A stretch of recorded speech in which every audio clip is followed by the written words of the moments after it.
El proyecto Participati, que es un proyecto elaborado por la Fundación Ferrer y Guardia, en el que buscamos entender de qué forma se están incorporando las herramientas digitales dentro de los espacios de participación infantil, adolescente y juvenil.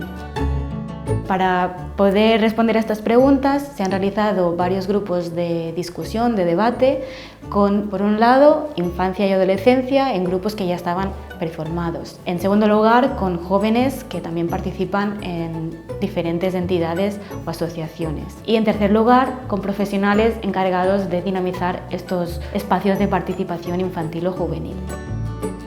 La jornada de hoy, sobre todo el espacio de encuentro entre diferentes expertos, creo que es un espacio más que enriquecedor, ¿no? Y al final nos demuestra cómo de necesario es tener evidencia científica para poder abordar los grandes retos a los que nos enfrentamos. La misión de Cibercorresponsales es ser un periódico digital y una red social para chicos y chicas entre 12 y 17 años. Lo que pretende la plataforma de infancia con este proyecto de Cibercorresponsales es privilegiar un espacio donde ellos y ellas sean los que tienen la voz cantante, digamos. Los chicos y chicas son los dueños de esta herramienta, puesto que escriben sobre lo que les interesa, y esto es innovador en cuanto a que pretende dejar fuera el enfoque adultocentrista que hay en otros medios de comunicación. Desde UNICEF hemos presentado recientemente el estudio Impacto de la tecnología en la adolescencia. Es el estudio más amplio realizado en nuestro país, han consultado a 50.000 chicos y chicas entre 12 y 16 años y hemos revelado una serie de evidencias que ponemos al servicio de toda la comunidad preocupada por extender el concepto de derechos digitales para generar una conciencia más precisa basada en evidencia científica. Mis principales líneas de investigación en la actualidad relacionadas con la participación juvenil. Una, por un lado, todo lo que está relacionado con juventud y crisis o emergencia climática, y después estudiar y entender qué hay detrás de un fenómeno creciente que sería la ecoansiedad. Y por otro lado, pues estamos trabajando los resultados de un proyecto europeo, CHIEF, que analizaba la participación cultural y también en el ámbito digital de los jóvenes en Europa.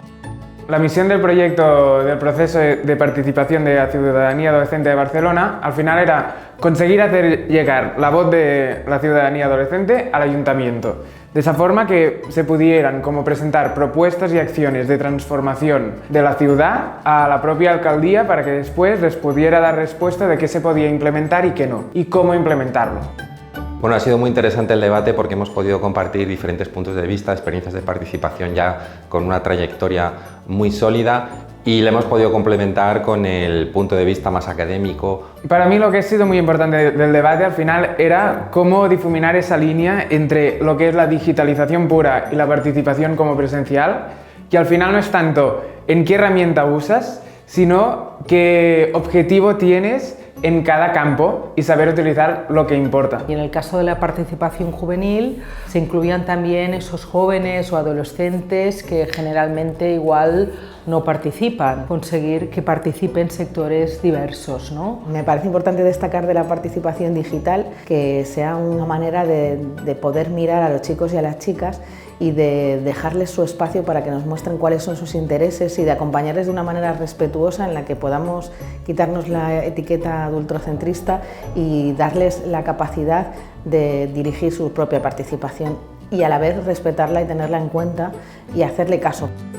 Llevamos mucho tiempo focalizando el debate si la participación infantil y juvenil debe ser presencial o debe ser digital, ¿no? Creo que ha llegado el momento de superar este debate. La participación infantil es y será tanto en el ámbito offline como en el ámbito online y entender que no existe una barrera tangible entre estos dos ámbitos y por tanto quizás el debate deberíamos centrarlo en cómo nos responsabilizamos y garantizamos que niños, niñas, adolescentes, jóvenes puedan participar tanto de forma presencial como de forma digital, de forma óptima y con las mayores garantías posibles.